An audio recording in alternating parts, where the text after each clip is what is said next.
नमस्कार दोस्तों, स्वागत है आपका आपके अपने YouTube चैनल सुपर लर्निंग पर।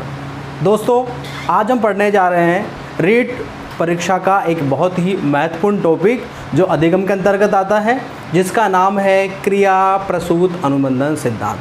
जी हाँ दोस्तों, ये जो सिद्धांत है बहुत ही महत्वपूर्ण है हमारी रीट भर्ती परीक्षा के लिए या दूसरी जो शिक्षक भर्ती परीक्षा हैं उनके लिए। तो दोस्तों आइए शुरू करते हैं आज का टॉपिक क्रिया प्रसूत अनुबंधन सिद्धांत। देखिए दोस्तों, ये जो सिद्धांत है जिसका नाम है क्रिया प्रसूत अनुबंधन सिद्धांत, जिसे इंग्लिश में कहते हैं ऑपरेंट कंडीशनिंग थ्योरी। क्या कहते हैं? Operant conditioning theory. अब आगे बात दोस्तों कि इस सिद्धांत पर क्या क्या सवाल पूछे जा सकते हैं या क्या क्या सवाल पूछे गए हैं। तो दोस्तों, एक इसका जो जनक है, जो प्रतिपादक है, वो महत्वपूर्ण है, वहाँ पर सवाल पूछे गए हैं और अभी भी पूछा जा सकता है। दूसरी बात, इसके जो उपनाम हैं उन पर भी सवाल पूछे गए हैं और पूछे जा सकते हैं। तो हम बात करते हैं इनके जनक। इस सिद्धांत का जो प्रतिपादन किया है, इस सिद्धांत को जो प्रस्तुत किया है, जो प्रेजेंट किया है, जो इसको खोजा है, वो B.F. स्किनर ने खोजा है। किसने दोस्तों? अमेरिका के रहने वाले थे B.F. स्किनर। इनका पूरा नाम है बरहस फ्रेडरिक स्किनर। क्या नाम है दोस्तों? बरहस फ्रेडरिक स्किनर ने इस सिद्धांत का प्रतिपादन किया था 1938 में। कब किया दोस्तों? 1938 में। और कहाँ पर किया था? अमेरिका में। कहाँ किया था? अमेरिका में। देखिए, स्किनर जो है वो अमेरिका के हार्वर्ड विश्वविद्यालय में, कौन से विश्वविद्यालय में? हार्वर्ड विश्वविद्यालय में मनोविज्ञान के प्रोफेसर थे। किसको प्रोफेसर थे? मनोविज्ञान के प्रोफेसर थे। और वहीं पर ही आपने इस सिद्धांत का प्रतिपादन किया था। अब आप बात करते हैं दोस्तों इसके दूसरे नामों पर, जिन पर भी सवाल परीक्षाओं में प्राय पूछा जाता है। तो हम बात करते हैं, एक इसका नाम है सक्रिय अनुबंधन सिद्धांत। क्या नाम है दोस्तों? सक्रिय अनुबंधन सिद्धांत। एक इसका नाम है क्रियात्मक अनुबंधन सिद्धांत। क्या नाम है? क्रियात्मक अनुबंधन सिद्धांत। इसे कहते हैं नैमित्तिक अनुबंधन सिद्धांत, इंस्ट्रूमेंटल कंडीशनिंग, नैमित्तिक अनुबंधन। एक इसका नाम है अनुक्रिया उद्दीपन सिद्धांत। क्या नाम है दोस्तों? अनुक्रिया उद्दीपन सिद्धांत, मतलब रेस्पॉन्स स्टिमुलस थ्योरी, जिसको यहाँ पर बात करते हैं RS थ्योरी। क्या बात करते हैं? R for response, S for stimulus. So this is response stimulus theory. एक इसका नाम है चलता अनुबंधन। क्या नाम है दोस्तों? चलता अनुबंधन। ठीक है ना। तो ये समस्त जो हैं इस सिद्धांत के उपनाम हैं, जिन पर जैसे बात करते हैं चलता अधिगम को लेकर के एक बार सवाल पूछा गया था। एक बार सवाल पूछा गया है नैमित्तिक अनुबंधन को लेकर के।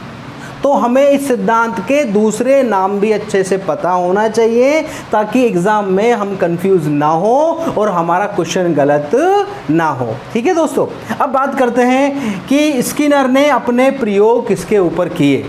तो जैसे थॉर्नडाइक का है, पावलोव का है, स्किनर का है, कोहलर का है। ये कुछ ऐसे मनोवैज्ञानिक हैं जिन्होंने किस पशु पर प्रयोग किए और वो किस देश के निवासी थे, इस प्रकार के सवाल परीक्षाओं में पूछे गए हैं। तो हम बात करते हैं कि स्किनर ने अपने जो प्रयोग किए हैं वो चूहे और कबूतर पर किए हैं। किस पर किए दोस्तों? चूहे और कबूतर पर। याद रखेंगे हम कि स्किनर ने अपने जो प्रयोग किए हैं वो चूहे पर किए हैं और साथ में किस पर किए हैं? कबूतर पर किए हैं। क्या प्रयोग किए हैं वो हम यहाँ पर देखने वाले हैं। अब हम बात करते हैं ये सिद्धांत है उसका अर्थ क्या है। तो दोस्तों, अर्थ से पहले हम ये देखें कि ये जो सिद्धांत आया है ये 1938 में आया है। कब आया है दोस्तों? 1938 में। और 1938 से पहले कुछ सिद्धांत अधिगम के आ चुके थे। कुछ सिद्धांत अधिगम के आ चुके थे। उनमें एक सिद्धांत 1904 में आ जाता है जिसका नाम है अनुकूलित अनुक्रिया सिद्धांत, जो हमें IP पावलोव ने दिया है। एक सिद्धांत और आ जाता है 1913 में जिसका नाम है प्रयत्न और भूल का सिद्धांत, जो हमें किसने दिया है दोस्तों? जो हमें दिया है E.L. थॉर्नडाइक ने, एडवर्ड ली थॉर्नडाइक ने। एक सिद्धांत और आया है जिसका नाम है पुनर्बलन का सिद्धांत। कौन सा सिद्धांत? पुनर्बलन का सिद्धांत, रीइंफोर्समेंट थ्योरी, जो 1915 में आती है और जो हमें दिए CL हल ने, क्लार्क लियोनार्ड हल ने। तो मैं आपको यहाँ पर यह कहना चाह रहा था कि स्किनर की थ्योरी से पहले कुछ प्रमुख थ्योरियाँ आ चुकी थी, तो स्किनर ने उन सब थ्योरीज को पढ़ा होगा, ऐसी मेरी कल्पना, ऐसा मेरा मानना है। और उनमें जो उनको कमियाँ महसूस हुई, जो कुछ छूट गया उन लोगों से, उनको आपने दुरुस्त करने की कोशिश की, उनको आपने सप्लीमेंट करने का प्रयास किया। जैसा स्किनर ने खुद ने कहा है हल के सिद्धांत के विषय में, स्किनर ने कहा कि अब तक के आए अधिगम के सभी सिद्धांतों में ये महत्वपूर्ण सिद्धांत है। किसके लिए कहा है ये उन्होंने कहा है पुनर्बलन के सिद्धांत के लिए। स्किनर कहते हैं कि जो रीइंफोर्समेंट थ्योरी है, जो सिस्टमेटिक बिहेवियर थ्योरी है, नीड रिडक्शन थ्योरी है हल की, वो जो सिद्धांत है वो अब तक की जो थ्योरीज आई हैं लर्निंग के लिए, उनमें सबसे परफेक्ट थ्योरी है, सबसे बेस्ट थ्योरी है, ऐसा उनका मानना था। चलिए हम आगे बात करते हैं कि सिद्धांत फिर किन परिस्थितियों में आया है। तो अब से पहले जो सिद्धांत आ चुके थे उनमें उन सबको आपने स्टडी किया और उनमें जो अच्छाइयाँ और जो कमियाँ नज़र आई उनके हिसाब से आपने काम शुरू किया। तो थॉर्नडाइक का जो सिद्धांत था, जिसका नाम है प्रयत्न और भूल का सिद्धांत। कौन सा सिद्धांत? प्रयत्न और भूल का सिद्धांत। उस सिद्धांत के दौरान आपने अधिगम के नियम प्रतिपादित किए थे और उनमें से आपने एक जो नियम बनाया था उसको हम कहते हैं प्रभाव का नियम। क्या कहते हैं दोस्तों? प्रभाव का नियम। उस प्रभाव के नियम पर आधारित है हमारा क्रिया प्रसूत अनुबंधन सिद्धांत। अगर सवाल आ जाए परीक्षा में तो हमको उसका आंसर करके आना है प्रभाव का नियम। सवाल आएगा स्किनर का सिद्धांत आधारित है ए प्रभाव के नियम पर, बे अभ्यास के नियम पर, से तत्परता के नियम पर, दे बहु प्रतिक्रियाओं के नियम पर। तो हमारा आंसर वहाँ पर क्या होगा दोस्तों? हमारा आंसर वहाँ पर होगा प्रभाव के नियम पर। स्किनर का जो सिद्धांत है जिसका नाम क्रिया प्रसूत अनुबंधन सिद्धांत है, वो सिद्धांत थॉर्नडाइक के प्रभाव के नियम पर आधारित है। लॉ ऑफ रिजल्ट पर वो डिपेंड करता है, वो लॉ ऑफ प्लेजर पर डिपेंड करता है, ठीक है ना। तो अब हम यहाँ पर ये बात करें कि है क्या प्रभाव का नियम। तो मित्रों, जैसा आप पढ़ चुके हैं, जो मैंने आपको बताया था पुराने वीडियो में, इसका वीडियो भी आप देख सकते हैं, वो मैं आपको पहले बना चुका हूँ, अगर आप नहीं देखें उसको। तो प्रभाव का नियम कहता है कि यदि किसी क्रिया को करने के बाद उसका परिणाम हमारे लिए अच्छा होता, सकारात्मक होता है, उस क्रिया को करने के बाद हमें सुख मिलता है, सुकून मिलता है, हमें अच्छा लगता है, तो इसी प्रकार की क्रियाएं हम बार बार करना चाहेंगे, उनको बहुत तेज गति से दोहराना चाहेंगे। और यदि किसी क्रिया को करने के बाद उस क्रिया का परिणाम हमारे लिए अच्छा नहीं होता, कष्टकर होता है, पीड़ादायक होता है, उस क्रिया को करने के बाद हमको डांट मिलती है, पनिशमेंट मिलता है, दंड मिलता है, सजा मिलती है, तो उस क्रिया को हम पुनः नहीं दोहराते हैं, उसको वापस से रिपीट नहीं करते हैं, उस पर कंट्रोल कर लेते हैं, उसको नियंत्रित कर लेते हैं। ये हमारा है प्रभाव का नियम। तो थॉर्नडाइक यहाँ पर कहते हैं अपने सिद्धांत में, उन्होंने तो 3 सिद्धांत दिए थे, ये उनका नियम है प्रभाव का नियम। इस प्रभाव के नियम को जो थॉर्नडाइक ने दिया था, इसको आधार बनाया, इसको बेस बनाया स्किनर ने। और स्किनर ने कहा कि सीखने वाले के लिए, लर्नर के लिए किसी भी तरह से जो प्रभाव है सीखने का, वो नकारात्मक नहीं होना चाहिए। उन्होंने कहा कि हमेशा जहाँ तक संभव हो सके हमें पुरस्कार का ही प्रयोग करना चाहिए, हमें दंड का प्रयोग नहीं करना चाहिए, क्योंकि दंड का प्रयोग होने से जो प्रभाव है वो नकारात्मक चला जाएगा और बच्चा शिक्षा व्यवस्था से कट जाएगा, वो विद्यालय आना बंद कर देगा, वो कक्षा में आना क्या कर देगा दोस्तों? बंद कर देगा। तो ये है आपका प्रभाव का नियम। क्लियर? अब हम बात करते हैं यहाँ पर कि सिद्धांत का अर्थ क्या है। सिद्धांत का नाम है क्रिया प्रसूत अनुबंधन सिद्धांत। तो सबसे पहले हम इस बात को जानें कि क्या होती है क्रिया प्रसूत। तो जो हमारा स्किनर है, जिसका नाम BF स्किनर, बरहस फ्रेडरिक स्किनर है, जो अमेरिका के रहने वाले थे, उनका जो मुख्य क्षेत्र था अध्ययन का, जो उन्होंने शोध की, जो अध्ययन किया, वो किया था व्यक्ति की ऐच्छिक क्रियाओं का अध्ययन। क्रियाएं दोस्तों दो प्रकार की हैं, जो हम पहले ही बात कर चुके थे। एक ऐच्छिक क्रियाएं होती हैं और एक अनैच्छिक क्रियाएं होती हैं। ऐच्छिक क्रियाएं वो होती हैं जिन पर व्यक्ति का नियंत्रण होता है, जिनको व्यक्ति चेतन अवस्था में करता है, जिनको करने के लिए विशेष चेतना की आवश्यकता होती है, जिनको करने के लिए व्यक्ति की इच्छा का होना उसमें ज़रूरी होता है। अगर इच्छा है तो क्रिया होगी और इच्छा नहीं है तो क्रिया नहीं होगी, वो ऐच्छिक क्रिया होती है। दूसरी क्रिया है जिसे हम अनैच्छिक क्रिया कहते हैं। आपकी मर्जी हो या नहीं हो, आपकी इच्छा हो या नहीं हो, वो क्रिया तो होगी ही होगी, क्योंकि उस पर आपका स्वयं का कोई नियंत्रण नहीं है।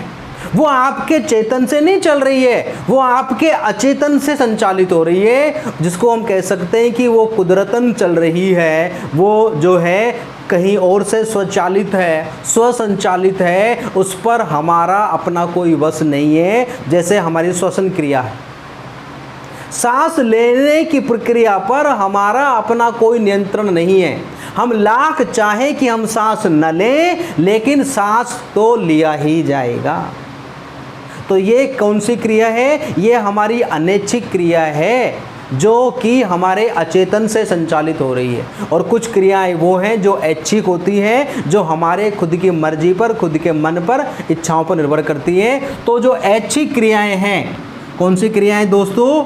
ऐच्छिक क्रियाएं हैं। इन ऐच्छिक क्रियाओं पर अध्ययन किया आपने, और इसलिए ये जो ऐच्छिक क्रियाएं ना, इनको क्या कहा गया है? इनको ही क्रिया प्रसूत कहा गया है।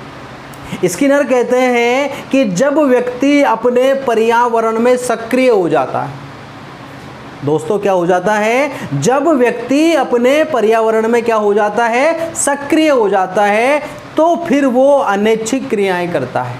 कैसी क्रियाएं करता है? अनैच्छिक क्रिया करता है। कब करता है? अपने पर्यावरण में सक्रिय होने के बाद। तो अपने पर्यावरण में सक्रिय होने के बाद में व्यक्ति जो क्रियाएं करता है, उनको कहते हैं क्रिया प्रसूत। क्या कहते हैं? क्रिया प्रसूत।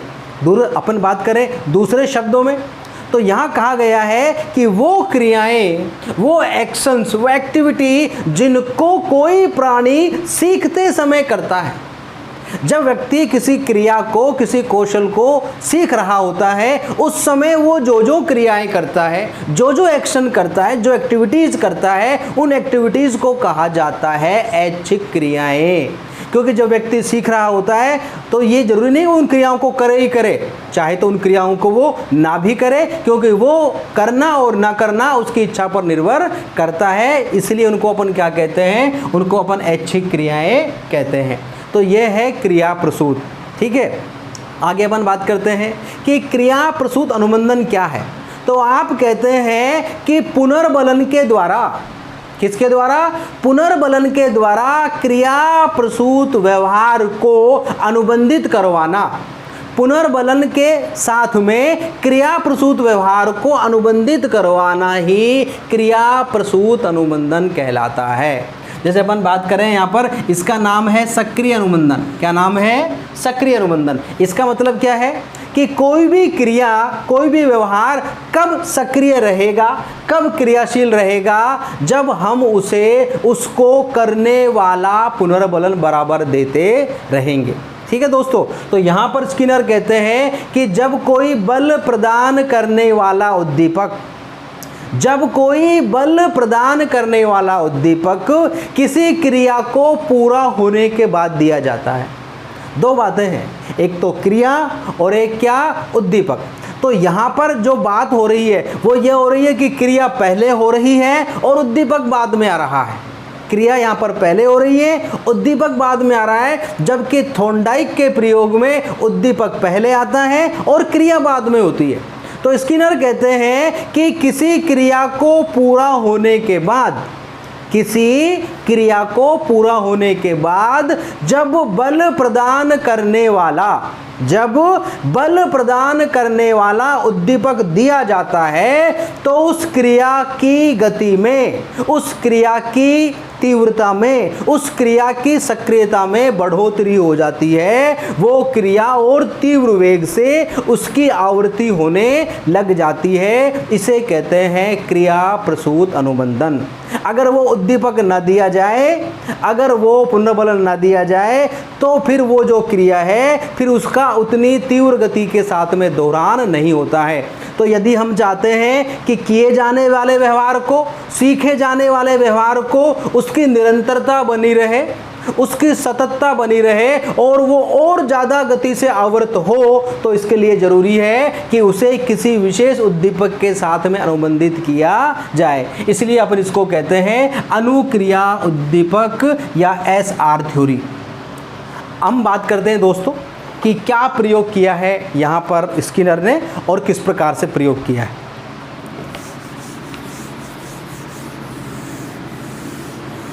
देखें दोस्तों, ये एक पिंजरा लिया स्किनर ने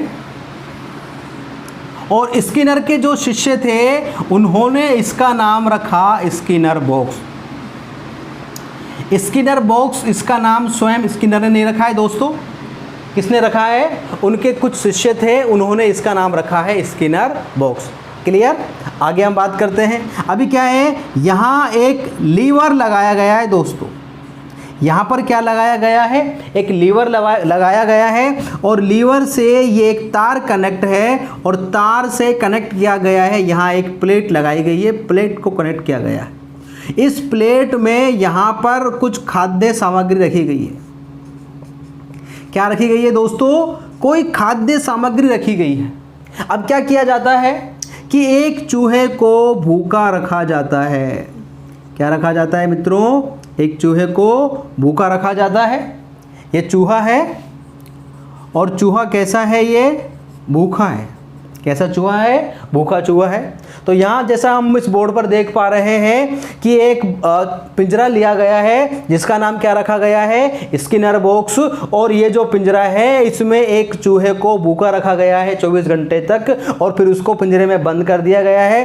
पिंजरे की स्थिति क्या है कि वहाँ एक लीवर लगा हुआ है और लीवर का संबंध जो है वहाँ एक प्लेट से जोड़ा गया है तार के माध्यम से, कि जब लीवर हिलेगा, जब लीवर दबेगा तो तार हिलेगा और जब तार हिलेगा तो प्लेट हिलेगी और जब प्लेट हिलेगी तो उसमें रखा हुआ खाना या खाने का पदार्थ है वो कहाँ जाएगा दोस्तों? नीचे आ जाएगा। अब यहाँ अपन देखें, जो हमने पहले प्रयोग में देखा कि थॉर्नडाइक के प्रयोग में बिल्ली निष्क्रिय होकर के चुपचाप बैठी थी पिंजरे में, वो कोई गति नहीं कर रही थी, कोई क्रिया नहीं कर रही थी। उससे थॉर्नडाइक निष्कर्ष निकालते हैं कि जब तक उद्दीपक नहीं होता है तो अनुक्रिया भी नहीं होती है।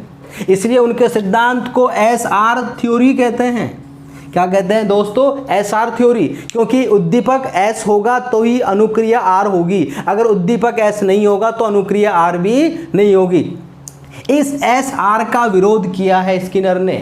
स्किनर ने कहा कि अनुक्रिया होने के लिए S उद्दीपक का होना जरूरी नहीं है। आपने कहा उद्दीपक हो अथवा नहीं हो, अनुक्रिया तो होगी ही होगी, लेकिन यदि हम चाहते हैं कि वो अनुक्रिया बार बार हो, उसकी आवृत्ति हो, उसका दोहरान हो, तो अनुक्रिया के पूरी होने के बाद बल प्रदान करने वाला उद्दीपक पुनर्बलन के रूप में दिया जाना चाहिए ताकि वो अनुक्रिया भविष्य में और तीव्र गति से दोहराई जा सके।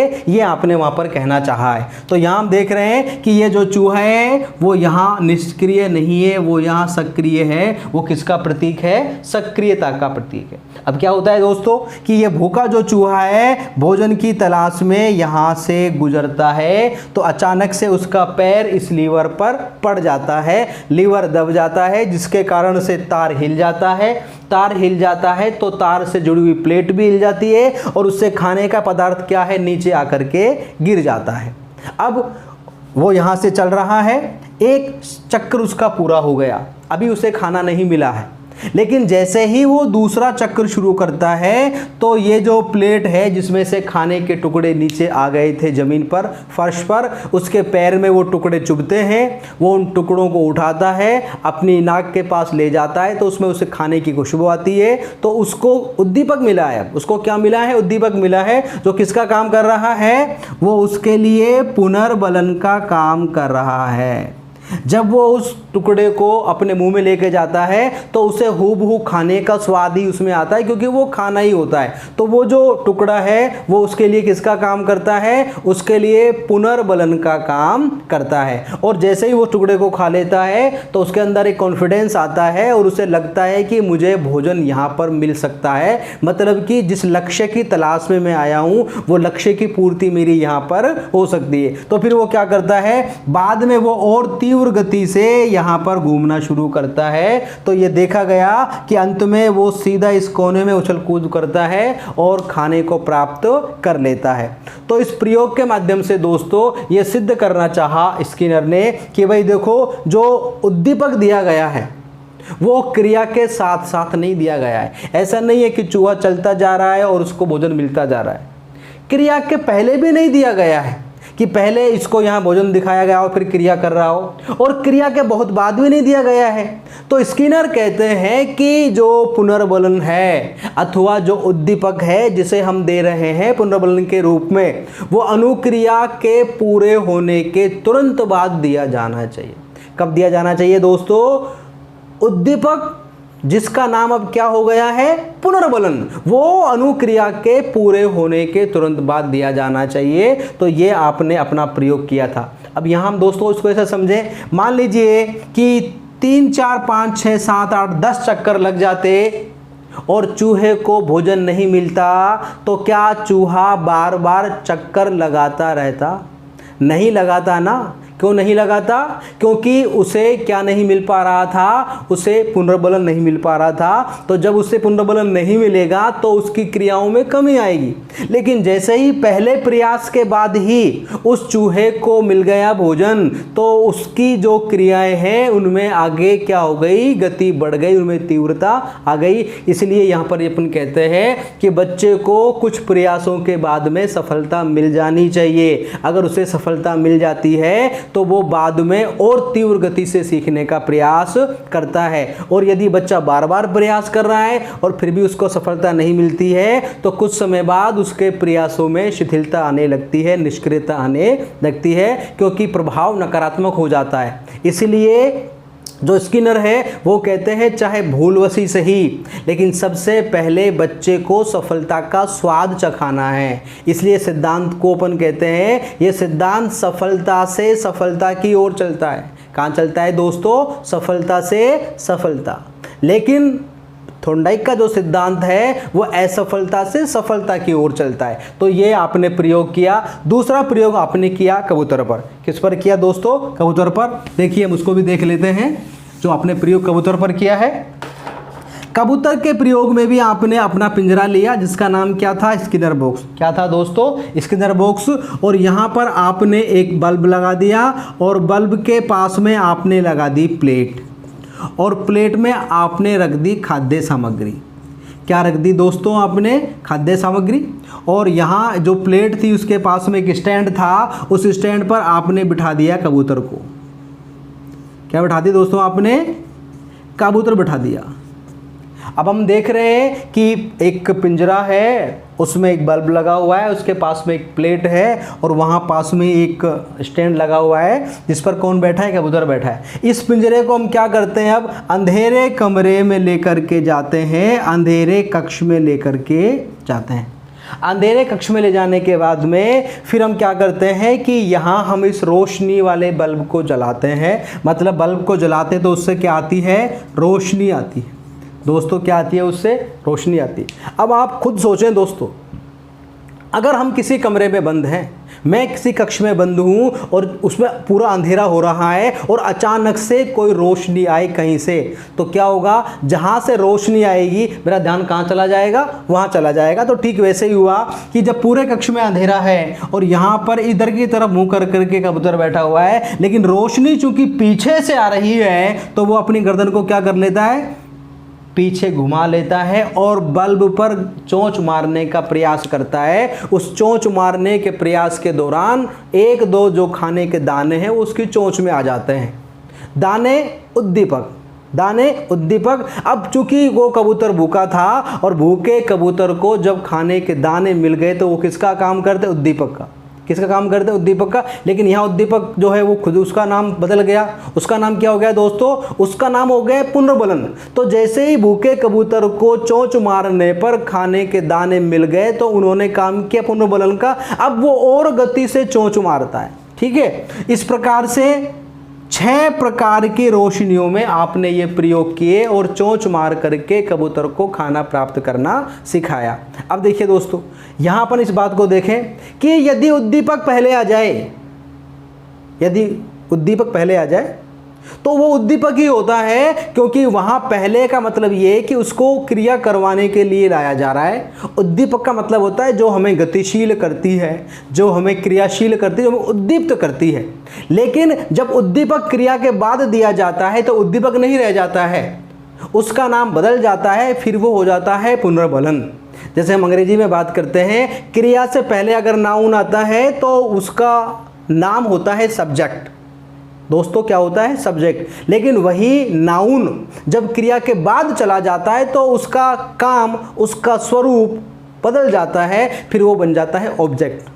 दोस्तों क्या हो जाता है? ऑब्जेक्ट। ठीक इसी प्रकार से है कि यदि कोई पदार्थ क्रिया के पहले आ रहा है, किसी पदार्थ को देख करके क्रिया हो रही है तो पदार्थ का नाम उद्दीपक है। किसी घटना को देखकर क्रिया हो रही है तो घटना को उद्दीपक कहेंगे। लेकिन क्रिया होने के बाद जब कोई पदार्थ उपस्थित हो रहा है तो उसे उद्दीपक नहीं कहेंगे, उसे हम क्या कहेंगे? उसे हम कहेंगे पुनर्बलन। क्या कहेंगे भाई? पुनर्बलन। बात समझ में आ गई? तो दोस्तों ये था हमारा स्किनर का क्रिया प्रसूत अनुबंधन का प्रयोग। इसके आगे का पार्ट हम दूसरी वीडियो में करेंगे। दोस्तों ये वीडियो आपको कैसा लगा आप ज़रूर बताएं कमेंट बॉक्स में, हमें कमेंट करके। अगर वीडियो आपको अच्छा लगा हो तो वीडियो को लाइक करें, शेयर करें। और दोस्तों अगर आप नए हैं मेरे चैनल पर तो चैनल को सब्सक्राइब करें, अपने दोस्तों के साथ मुझसे शेयर करें। घर पर बने रहें, सेफ रहें। जय हिंद, जय भारत।